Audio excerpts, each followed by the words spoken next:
Philadelphia, America's sixth largest city, home to 1.6 million people in itself, and its surrounding metro area is home to a grand total of over 6 million people, making it the ninth largest metro area in the country, higher than Phoenix, Boston, or San Francisco.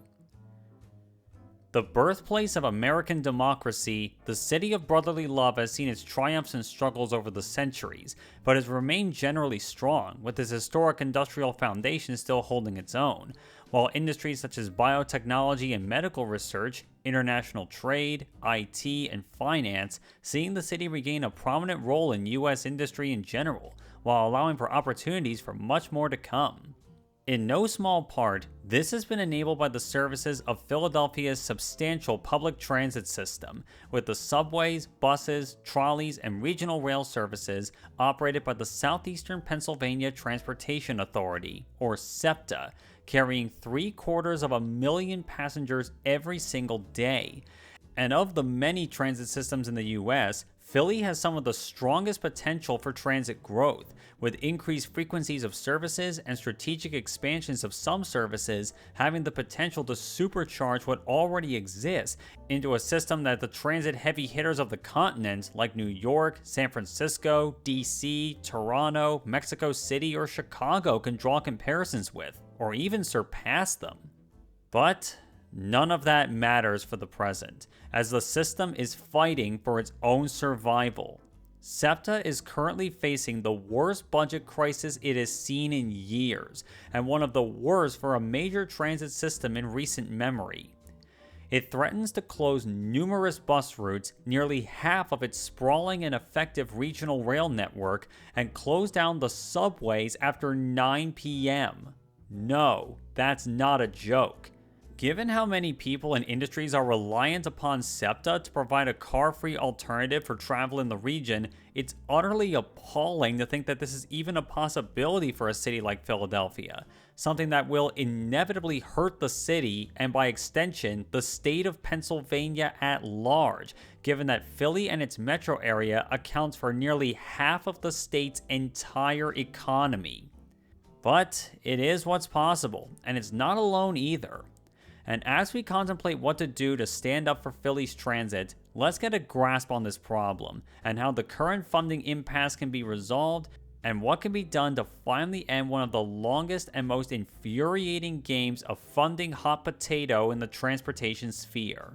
Let's see what needs to be done to save Philly's transit system.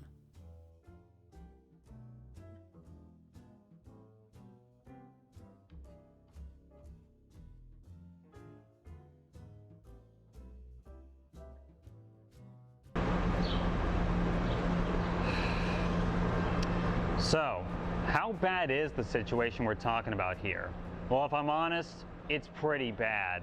A few weeks ago, SEPTA laid out the doomsday map, as it's come to be called, and it lays out the worst case scenario in this instance. And it sent a collective chill down everyone's spines. To start off with, 50 bus routes would be outright eliminated. 50.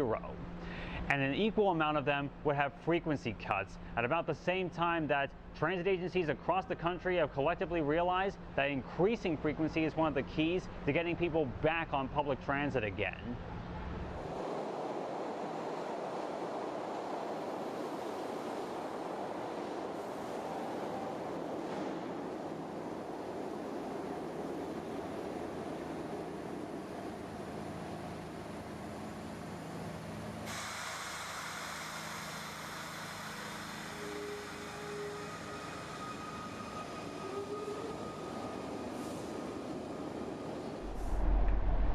On the rails, the situation is not much better either.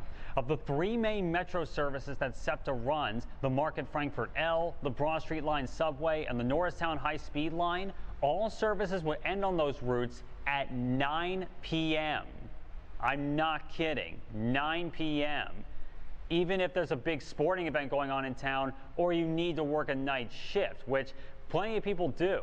And by the way, this is down from midnight currently. Oh, and by the way, those special sports expresses on the Broad Street Line, they're gone too, and so is the Broadbridge Spur under this scenario. Yeah, That's how bad the situation is.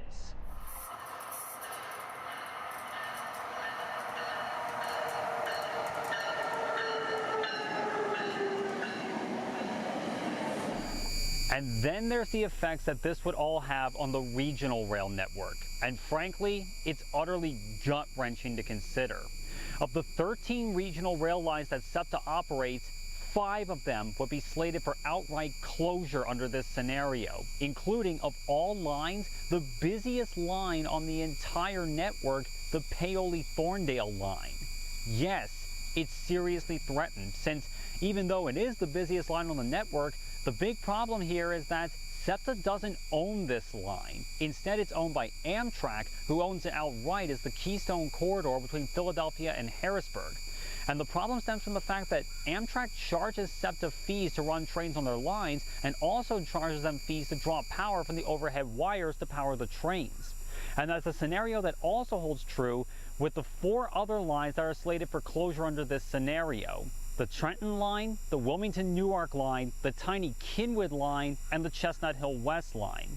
All of them will be slated for closure here, with the replacements being minimal at best to just bus services and maybe Amtrak if you're lucky, but that's only if you're insanely lucky in that case.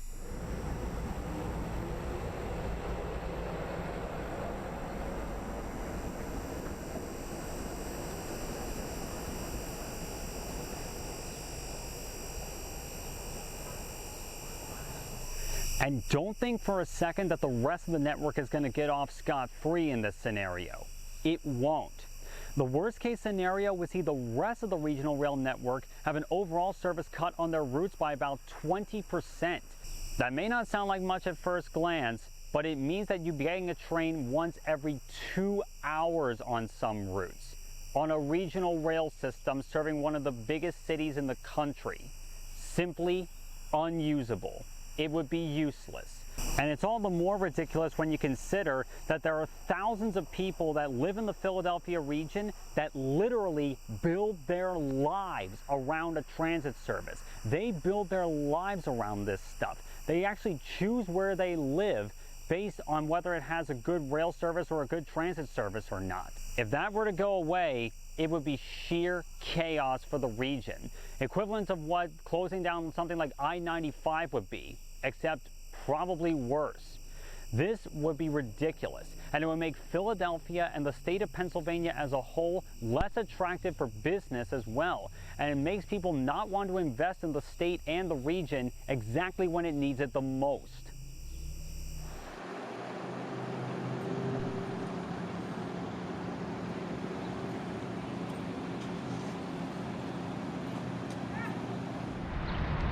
And that is to say nothing of 2 events that are happening next year that these cuts would guarantee to be a disaster for the city.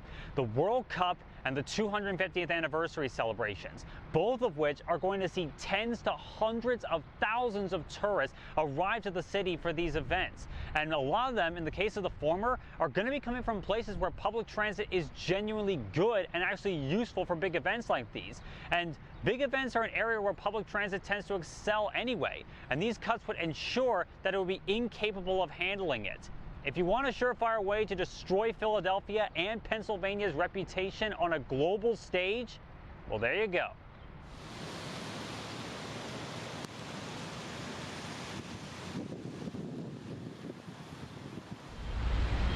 And on top of that, there's the economic benefits that a good transit system would have on the city, the region, and the state as a whole.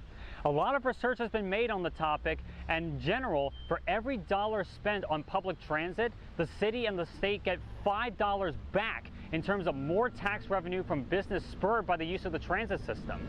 And in Philly's case in particular, it's been estimated that SEPTA and its ridership boost the economy of the state to the tune of $30 billion, something that has every right to get better as more people ride transit, as improvements come with current infrastructure, let alone new infrastructure and equipment down the line. There's every reason for it to get better.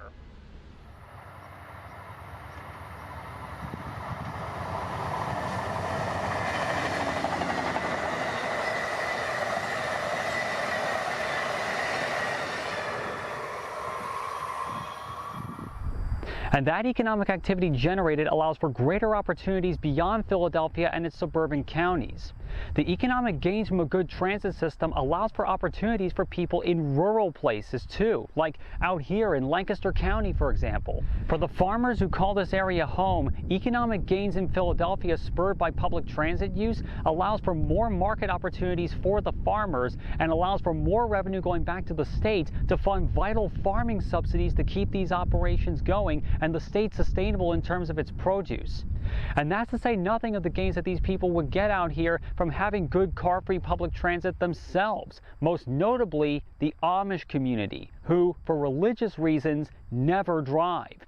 Funding public transit in Pennsylvania is legitimately a situation where everybody wins, from city dwellers and suburbanites to rural and small town folk.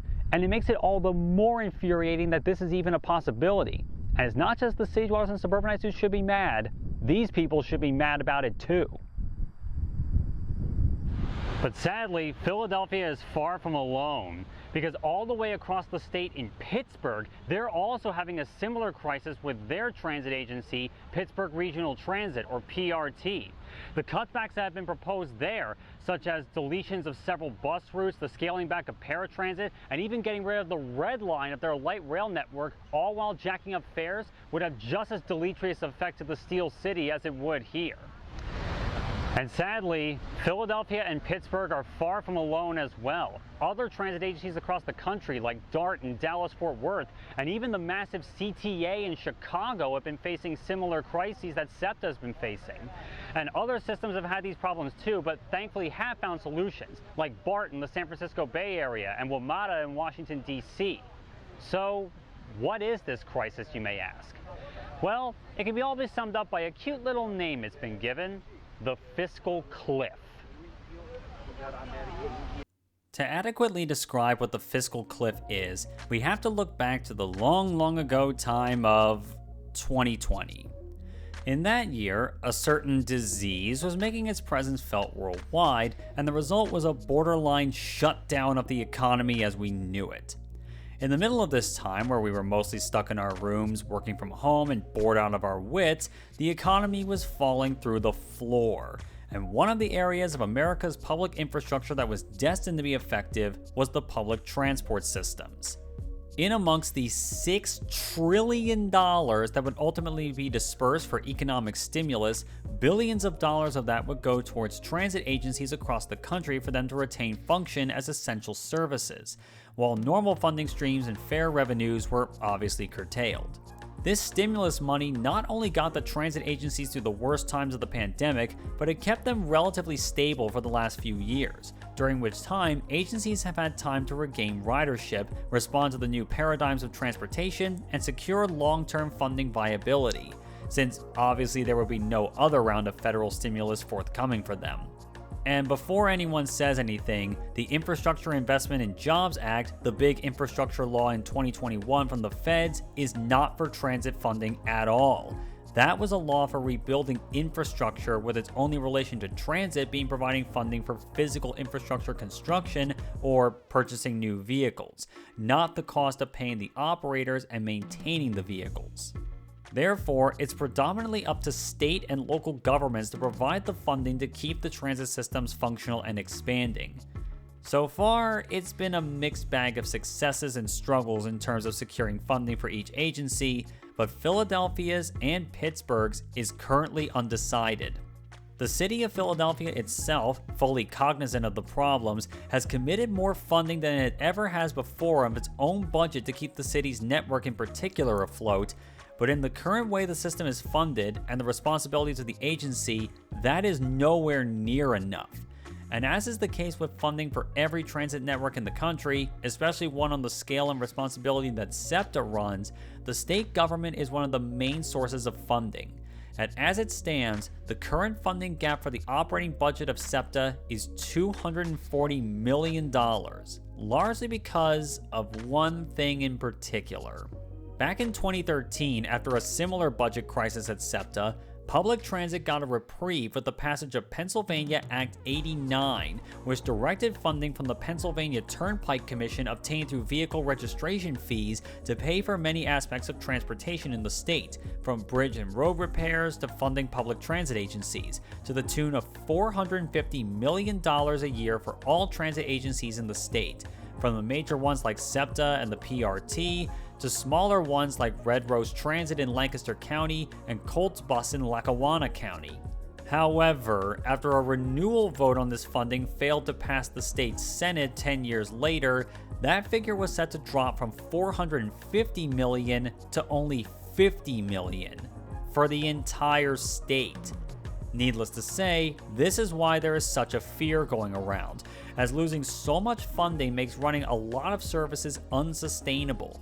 And despite several stopgap measures to keep things going for now, Harrisburg has been frustratingly slow to try and resolve this situation, though it has not been for a lack of effort. And to get a better grasp of those efforts, I knew I needed to talk to someone at the forefront of the efforts to preserve the services we have and expand them further. And thankfully, I got the chance to. Namely, the policy director of the Save the Train group and a guy who has been involved with transit advocacy in cities across the country for longer than I've been alive, Bob Praviti. You can start with the introductions. Well, thank you for having me. I've been working on this since January or February of last year. And I was hoping we'd be done by June of last year. And unfortunately, that didn't happen. And then the solution that came from the governor, thank goodness it did, in October of last year, was a temporary solution. Indeed, it was. And it's a solution also that has made the conversation in Harrisburg more difficult, because rightly or wrongly, it's been perceived as taking funds away from roads and bridges across the state. But the reality is, whether it's roads and bridges or public transportation, Pennsylvania needs to invest in its transportation systems, and we need both parties to come together and find resolution. Absolutely, there's no question about that. And and that's definitely one of the things I wanted to talk about. But so for those unfamiliar, Robert Praviti is with the Save the Train organization. And Save the Train originally started as an organization aimed at keeping the Chestnut Hill West line operational when its future was looking uncertain, and it still is at this point. But I think it's but from stuff I've seen, it seems like the organization has moved more towards advocating for the regional rail system in general. And do you think it's also perhaps moved on to the rest of the transit system, from like the subways and the buses? We realize at Save the Train that it's not just us. We're part of a larger system, and I've been talking to legislators from the entire Delaware Valley. And as this campaign has grown, we have 7,000 members, 8,000 members at this point, and about 70 organizations. We've offered our help to the other areas to say, let's join together in lobbying in Harrisburg. Exactly, and that's honestly one of the main things that is really needed for a situation like this, is a unity of voice, is a unity of message that we really, yeah, you can advocate for regional rail, but you have to but what makes it effective is with the system in mind.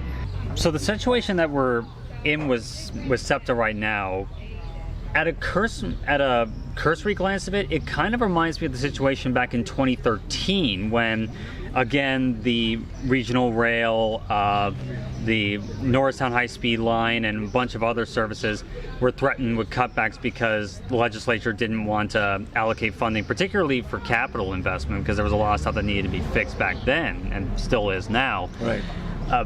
Do you think you see a lot of parallels with that in this instance, or do you think it's like totally different or such? I think there is an appetite for investing in our future. I think the legislature is struggling for what are those logical investments. and they need to be comforted that SEPTA's leadership is pointing in the right direction. Right now, I think their interim general manager is somebody who's worked there for 30 plus years, and he's been there maybe 40 years. He knows the place inside out, and I think you need somebody like that who understands, where to make the cuts, if you need to make cuts, but also how to grow the system and what investments are vital to trending that growth in the right direction. What are the next steps that the place needs to make? And again, I think the agency's doing that. It's just getting the message out. That's difficult because some people just don't want to hear the message. But look, public transit agencies necessarily have never been good at getting their own messages out. They feel they don't want to be political. That'll be its own video, by the way. And that seems to be the case, in my experience anyway.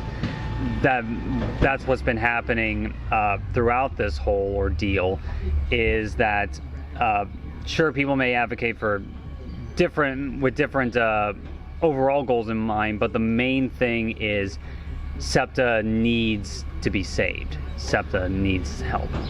In the long run, there are bigger goals that we need to try to attain.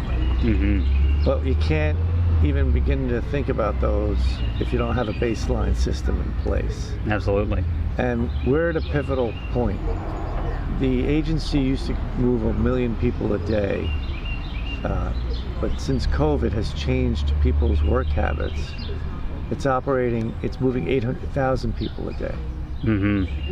Now, some people in Harrisburg want to just say, well, let's just cut 20% of your funding and call it a day. But they don't understand the inherent infrastructure costs and how you fund transportation. You can't just not fund taking care of the tracks. You can't just not maintain your buses.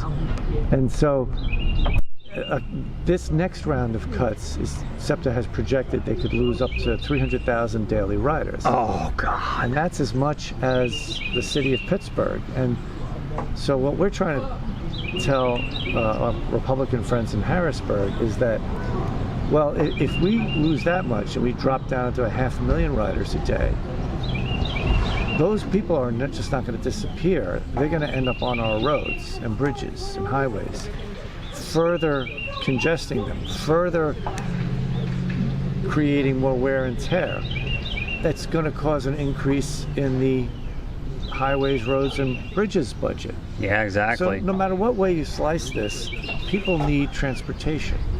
And in an area as old as Philadelphia, it's kind of difficult to cut 12-lane highways through. Exactly. You're going to be going through neighborhoods and homes, and I don't think anybody wants to start to bear the cost of doing that. No, really, the answer needs to be making the highest and best use out of our existing transportation system. And the regional rail system, for example, has just so much potential. I like to tell people to go to the Wikipedia page for the Munich S-Bahn system. Munich and Philadelphia are both about 6 million metro, and in 1972 they culled together older commuter rail systems through one 2-track tunnel in the center of Munich, and it moves 860,000 people a day. Oh, wow. Just on the commuter rail system, not on the U-Bahn, not on their buses, just on the commuter rail. So to give you a sense of scale, just compare the 860,000 a day to the 90,000 a day that are moving on regional rail, and that's in a 4-track tunnel through Center City. So the potential of the system is absolutely huge and unrealized. But to realize that potential requires investment. If a car company wants to design a new car, they have to put some investment dollars into the design, into the factory, into the market research, and eventually into the advertising and selling of a new car. Yeah. So that's not for free. I think it's really a conservative idea that we make the highest and best use of all transportation resources that Pennsylvania has, whether it's roads, bridges, public transportation, ports, airports. And so we have to look at it as a system. Yes. And then say, and realize that SEPTA's having a particular problem. And so it's down 200,000 a day. We have to ask why. What can SEPTA do to change? And in fact, SEPTA's done that. It's on its website. They have plans for reimagining the regional rail system. They have plans for revamping the bus network. They have a trolley modernization plan for West Philadelphia. Yeah. They've been working on the crime and safety issues and have had a lot of success. More needs to be done. And they've realized their mistakes with the fare system, but they're not going to be throwing it away. They're going to be revamping it and making it like New York, where you could just tap in with a credit card. And so we're headed in the right direction. So now's not the time to abandon it. And so if we want to put performance measures on it, let's do it.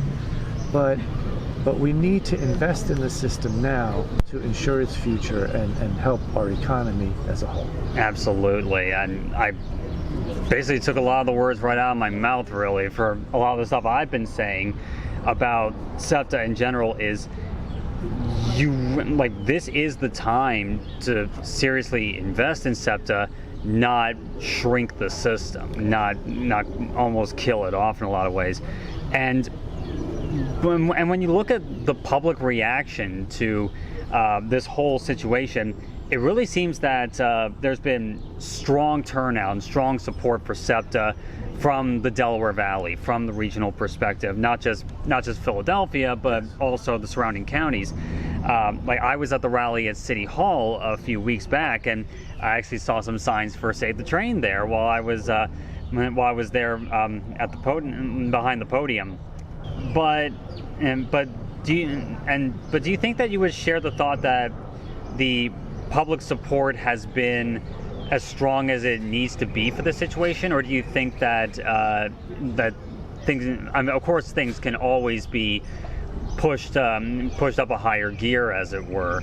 But do you think it's been a strong turnout for SEPTA so far? I think so far, being 8 weeks out from when the budget's actually due, I think we've heard a lot of noise from both the public and our elected officials. I do think that the public hearings on May 19th and 20th are important. There's also additional public hearings on the capital budget the following 2 days, the 21st and 22nd, I believe. Those are important too, because there's a difference. People don't understand the difference between the operating and capital budget. Mm-hmm. There's a lot of track work projects going on in the Delaware Valley, and people are confused because they hear that there's budget problems. Why don't they just cut this or that? And a long time ago in New York City, they used to take a lot of capital dollars, and they tried bailing out New York when it was financially insolvent back in 1975.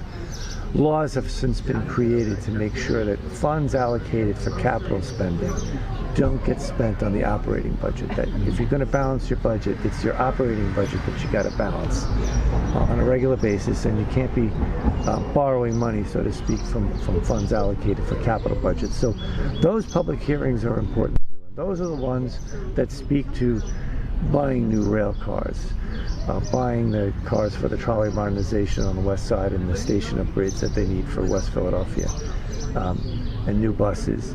So the capital budget on the 21st and 22nd are also important things for people to come out to. But the public hearings are an important place, and if you can't make them, going online and voicing your concerns online, you can do that as well. That website is up and available at septa.org. Dial in, make your voice heard. It's important. It's safe to say from what we've discussed thus far that there's a lot to unpack regarding the sticky political landscape of transit funding in the state. But it's here we have to talk about it to get the full context. Pennsylvania's governor at the moment is Josh Shapiro of the Democratic Party, who, being from the Philly suburbs, thankfully understands the benefit of having SEPTA and other transit agencies funded in general. On the legislative level, the House of Representatives, which has a Democrat majority, albeit a very slim one, has created and passed bills that would fund transit, all of them with bipartisan support from both Democrats and Republicans after deals were brokered on how to make it palatable. 3 separate times. So, how did it not end up on the governor's desk where he would inevitably sign it? It's the PA State Senate. Their chamber is a Republican majority, and putting the state of modern conservatism in the US aside and hoping to not touch it with a 20-foot sterilized barge pole, they are led by members that represent rural interests that have little to no understanding of transit amongst the general public out there, let alone in the politicians they send to Harrisburg, which is best exemplified by public calls for SEPTA to be more efficient with money, despite 40 years being perpetually broke, making SEPTA the most cost-efficient large transit agency in the country. God! And most egregiously, one PA representative suggesting that SEPTA should privatize the bus services. Jesus Christ! All the while he is conveniently ignoring the fact that privatized transit and its many failures at the fundamental level is the reason why SEPTA exists in the first place. And modern attempts to privatize transit elsewhere in the world have been anywhere between mediocre and an abject failure. I'm looking at you, Britain. That whole non-starter aside, when you get past the lunacy, to me, I tend to find the arguments about politics and transit to be more interesting and more gray than it is black and white than you might think. And therefore has plenty of areas where ground can be gained in interesting areas, as Bob and I discuss. That's kind of one thing that always kind of struck me as interesting, and this wasn't sparked by stuff in Philadelphia specifically, but I feel like a lot of people think that the idea of transit is a partisan one, that it's basically like split down party lines, as it were. But one thing that's there's definitely a lot of stuff I've seen around the country that is to the contrary of that. You look at probably an extreme example is a state like Utah, like a very red state, but they've invested pretty heavily in public transit for Salt Lake City, for Ogden, for the whole Wasatch Front area. And in Pennsylvania, one I saw was the expansion of the Amtrak Pennsylvanian service. The idea of getting more than one train a day going between Philly and Pittsburgh, which is just ridiculous that it is only one train between Philly and Pittsburgh. But that was mostly pushed by Republicans in rural areas, from places like Johnstown, Altoona, places like that. It's definitely more purple than it seems to me like it's more purple than you might first think. And I don't think it's necessarily. I can understand that observation, and I think the reality is it does somewhat have to do with the lives that people lead. Exactly. And it happens that if you live in a dense urban environment, you tend to be more liberal, and therefore they start to talk about this divide between car and train people. It's just not really the case. Exactly. The reality is that when push comes to shove, Pennsylvania and every state has shown time and again that when you look at the realities of congestion is a good thing. You got to manage that congestion, and the congestion it yields solutions. And in Pennsylvania's case, we've got so much rail that can alleviate congestion and make life better for drivers. So this does not have to be a partisan issue. It should not be a partisan issue.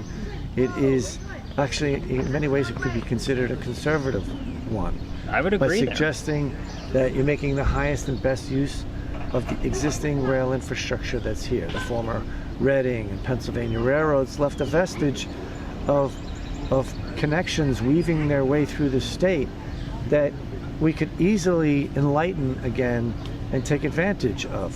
Scranton is trying to tie itself back to Penn Station, New York. Reading is trying to tie itself back into Philadelphia. The Pennsylvanian, as you mentioned, let's get to 2 or 3 trains a day out to Pittsburgh. Fantastic. This would be a fantastic way to help folks and help the economy grow. So the question is, I think the real question is, what are the benchmarks that SEPTA should be judged by going forward? And I think SEPTA's done a good job of working on that. What I've been pushing them to do is they've got to get out there and market their plans much more. Precisely. And I've talked to the general manager and said, look, you got to get out there and promote bus revolution, reimagine regional rail, the trolley mods, the fact that we have cars that are so old that it's time to replace them. He needs to now pivot his conversation to what the vision of SEPTA is going forward. Yes. He has all the pieces. He needs to educate our Philadelphia delegation what to say and how to promote it, because it's not just about serving those who have no other choice. And I think the Republicans have acknowledged it's an important and vital resource. Yes. Senator Langerholt has repeated that over and over again. They understand that. I think the overall question is, will the additional funding that they have to provide over the next couple of years, will that just yield a continuation of $800,000 a day, or can it be used to springboard the place back to 1 million riders a day? And let's face it, more. We really, the agency is capable of handling much more. The Market Frankfurt line used to handle 190,000 a day. It's now handling 120,000 a day. The Broad Street line is only handling 77,000 a day right now. I mean, it's a 4-track railroad. Yeah. It could handle 400,000 people a day. Easily. So the opportunity for growth is huge. But you need new cars, you need stations to be rehabbed, you need investment dollars to make that happen, and then you got to run the service. SEPTA runs the Broad Street Market Frankfurt frequently enough. It's a very frequent service. Yeah, it's like every 7 minutes on the L. Yeah, it's really quite good, and it could always be better. Yeah, of course. But let's get that ridership back, and that's the key right now, is getting the ridership back. Yes. So the crime and safety stuff is important to move forward. Again, SEPTA's been doing that. We've got to deal with the drug problem and the smoking problem, but they can get that under control. I worked in New York back in the day. With some dedicated attention to that specific issue, they could get it under control relatively quickly. And then the other part is getting bus revolution and reimagine regional rail going, and start to demonstrate ridership growth. And once they start to do that, I think we're down a path for success. But unfortunately, for the next couple of years, we have to stabilize ridership, try to inch it in the right direction, while we're working on those things to turn the agency in the right direction. Exactly. And this whole situation doesn't exactly help that. At least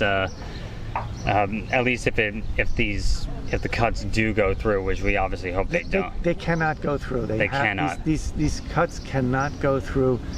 They need to. The Republicans need to see that this place is already at bare bones. And Senator Pittman wants to talk about, SEPTA riders have to, pinch in their belt like the rest of Pennsylvania. I have news for them. We already do. We have bus and rail lines that run only hourly service. We have on the weekends, the Chestnut Hill West line and many others run only every 2 hours. And it hurts ridership growth. Yeah. It is painful. It's already painful. And we're just trying to keep that going for now while we invest in the future. And we need capital investment dollars to do some of the things that SEPTA wants to do to attract ridership back, because ultimately we got to get the frequency back up, and we got to make the place look and operate, like London or Paris or New York. Yeah, because we definitely can do that. We have the infrastructure. We don't have to build new infrastructure. Yeah, there's pieces like Roosevelt Boulevard someday. Nobody should be talking about Roosevelt Boulevard right now. Yeah, we've got to save what we got first, get ridership trending in the right direction, then we can worry about adding on pieces to the system. Exactly. Get the core stabilized and then build out, as it were. As mentioned in the interview, there are several representatives and senators representing the Philadelphia metro area who caucus with the Republicans, and as such, they would logically seem to be the prime people to seriously push to get such funding measures passed, with one representative making it clear that she will not end this session without SEPTA getting funding. Party lines and ideology are one thing, but the importance of a public service oftentimes drives parties to work towards a solution, or compromise depending on your viewpoint. But there's always that one that wants to try and throw something out there to mess with everything. And that was the aforementioned representative, namely House Minority Leader Jesse Topper, a man from a district the size of the Philly metro area in a geographic sense, but whose entire population is around 1/100th the population of the metro area that this idea would affect, of hawking SEPTA off to the private sector, which even recent history has proven worldwide, even in the US, to be a dumb idea that never gets the results the people who propose it suggest, in a bad way. Naturally, with this supposed attempt to poison the well of discussion chucked out there, I had to bring this up to Bob when we talked about it. And along those lines, there's definitely been some, shall I say, off-the-wall ideas coming from certain Republicans out there about things like privatizing the bus services and things of that sort, which to me seems absolutely ludicrous because it goes against the whole thing that SEPTA was created for in the first place, because it was taken over for a lot of private companies that failed in the 50s and 60s. Right. And do you should we be taking ideas taking those sorts of ideas coming from them as a serious threat, or should we be just brushing it off? I think you shouldn't be brushing any ideas off. I think it's fair to take their ideas maybe and reshape them. And I think that the idea of privatizing the bus service is what they're really trying to say is they're not running it as efficiently as possible. When you look at the data, however, the agency does very well on a cost per person mile when you compare it to the rest of the country. Is there room for improvement? Of course, there's always room for improvement. When you're moving 800,000 people a day on a system, it's forever changing. Mm-hmm. And so you should always be looking at it and finding ways to improve it. But yeah, there are some bus lines that it's a mass transit system. It's not a taxi service. And if we need to figure out how certain individuals are able to get around, let's figure it out as a society. But as far as what SEPTA's obligation is, we need to make sure that they're running somewhat efficiently. This is not necessarily overly efficiently, but to follow through with privatizing doesn't make sense, because there's a reason why these private entities got out of the business of public transportation. Mm-hmm. And there's reasons why the public domain felt it was an important service to become a public resource. Exactly. And so, at what point do you cut off certain service? It's always a discussion to be had, but those facts can be seen in the performance review reports that are available on, as I said, Act 44 performance review for SEPTA outlines all of those facts. They're out there for the Republicans to see that they're doing about the best that they can do. Yeah. But this is really a question of, to turn the discussion, how much pounding do you want our roads, bridges, and highways to take? And do you think you're going to get away with not spending money taking more care of those when you add 300,000 more trips to those roads, bridges, and highways? Yeah. This is going to come back and bite them at some point.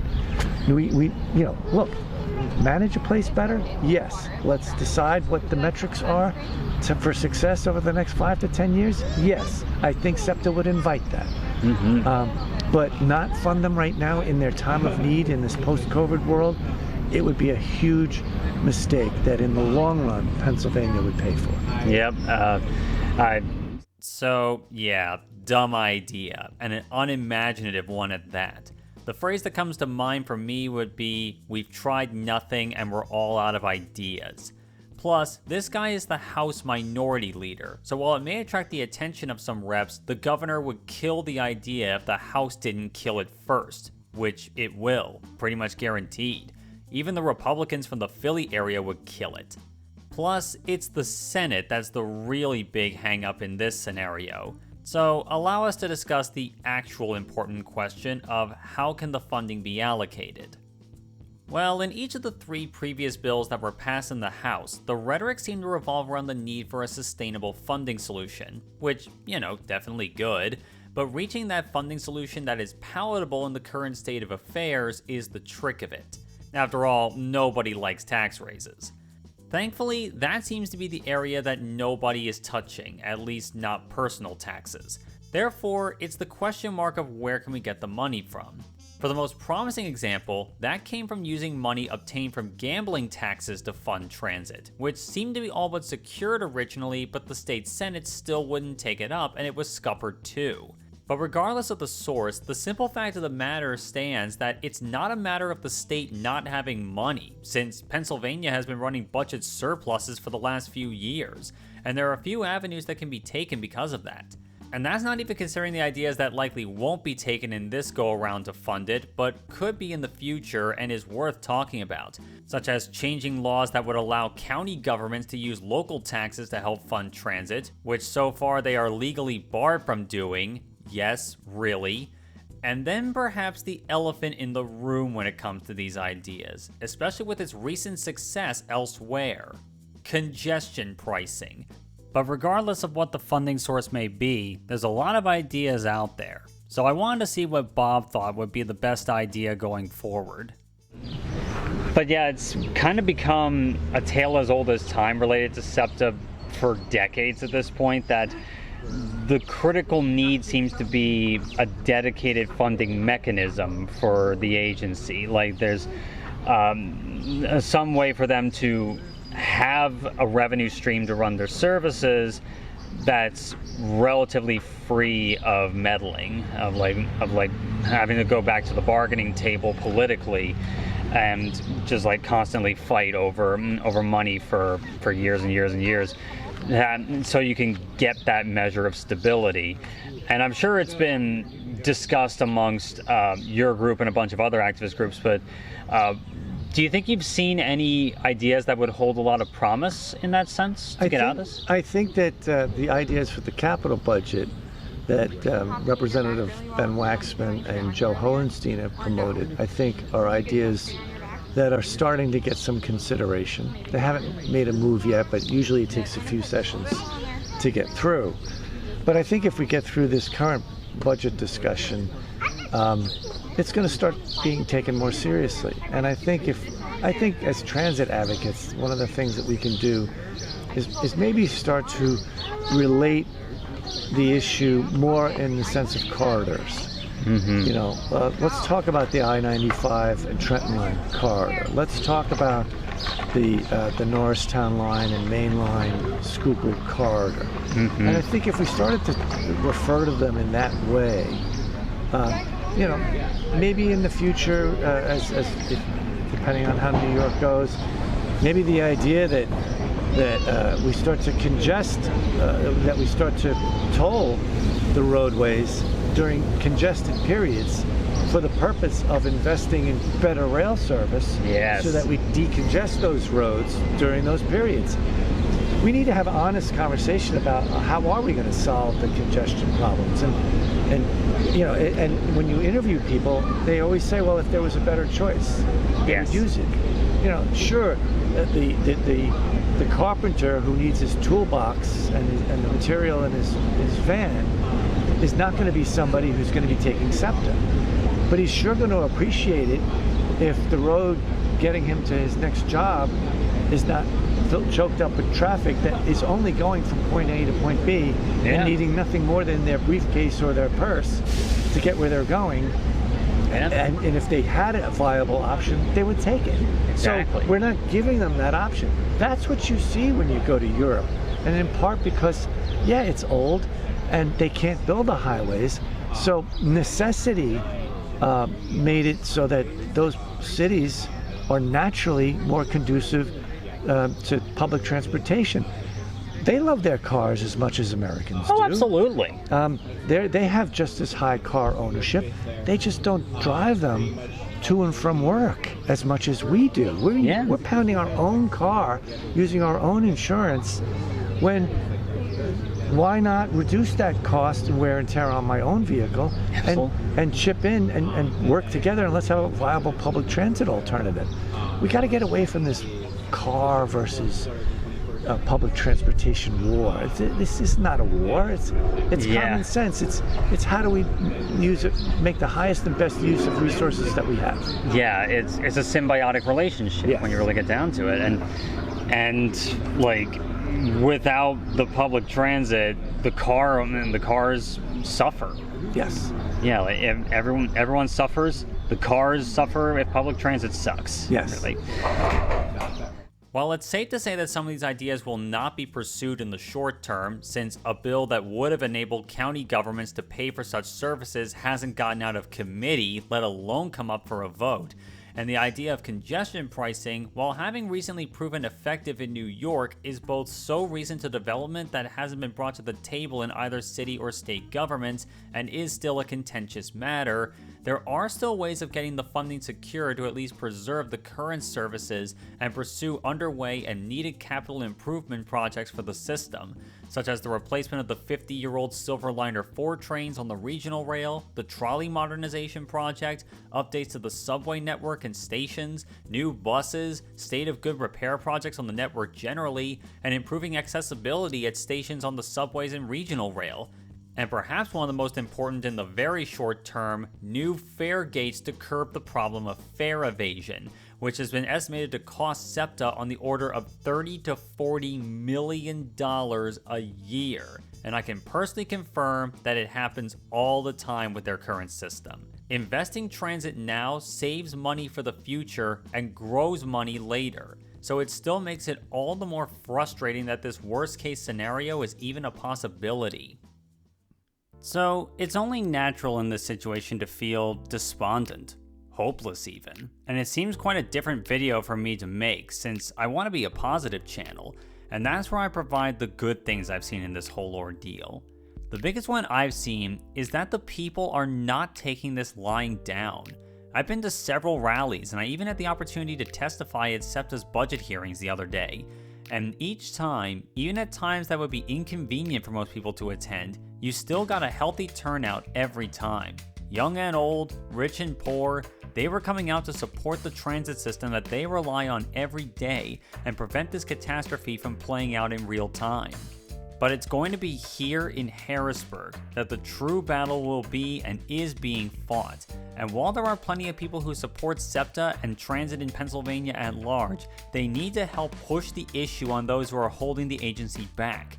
And to many people, it may sound really confusing on where to turn in such a case. But thankfully, as myself and Bob explained at the end of our discussion, there are plenty of groups that are working on that cause and making participation easy. Links to every last one of them in the description below, of course. It says to me that there's a lot of resources out there, and that kind of ties into one of the big questions that I get from my audience when I've talked about this situation before, is for the people that really do care about this stuff, how can I help? Because it seems to them anyway that the way to do that is really opaque. It's really hard to piece together like the channels you can go down where it can be meaningful. You can make a meaningful impact on things.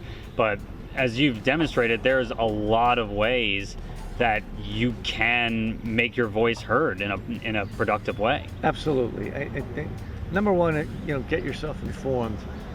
Save the Train.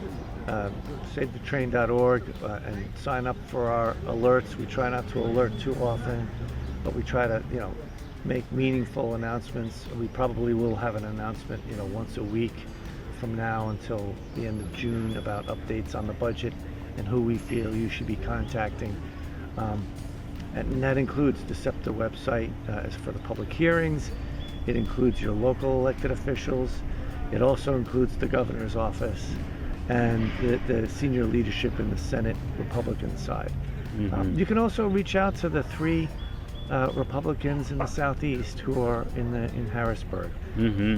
Tracy Penachuk in Montgomery County, Frank Farry in Bucks County, and in Philadelphia, Joe Picozzi, the new junior senator, who I've spoken with, and I think is committed to try to figure out how to keep SEPTA rolling. I think there's a desire to see change, and I think that change can happen, and I think our ridership numbers require change. So that idea is not a bad idea, but I think what's not understood is how much change SEPTA has already implemented. We're now at a point where we have to decide what are the goalposts. What do we want SEPTA to look like in 5, 10, 20 years? And how can we finance it to help get it to where it needs to be? The regulatory requirements under Act 44 are available online. You can Google Act 44 and SEPTA reporting requirements. It outlines so many measures that clearly demonstrate where SEPTA stands. And by and large, given the fact that COVID has happened and impacted them severely, they're doing a pretty darn good job. Well, thanks very much for having me. No problem. And for those that want to know more about Save the Train, you have the floor. Yeah, just go to savethetrain.org and sign up, and you'll get emails from us. We'll update you as to how to get involved.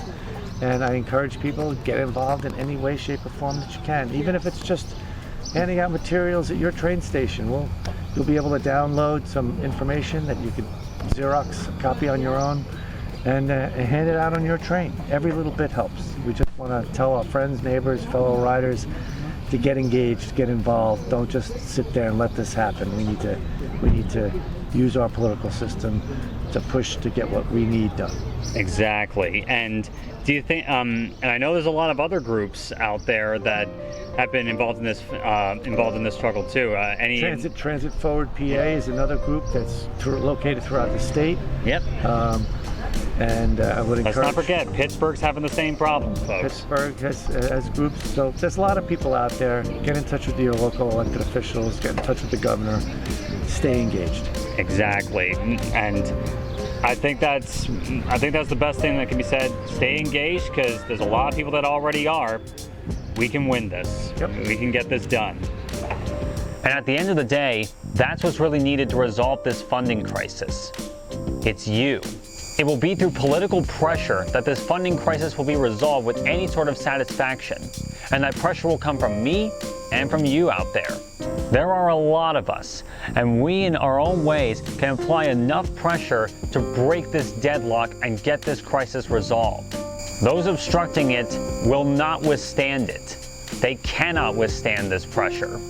This deadlock will be broken, and it will get agencies like SEPTA, PRT, Red Rose, and CATS the funding that they need to continue to be the lifeblood of our communities for generations to come, as they have in the past and need to be for the future. And it's not as hard as you might at first think. You can go to any of the links in the description below to get started on that front. And speaking personally, after this video goes live, I'm going to be attending an event in Harrisburg at the state capitol on Wednesday, June 4th at 10 a.m., led by the advocacy group Transit for All PA, to put the pressure on those people that will need to answer to us to get this going.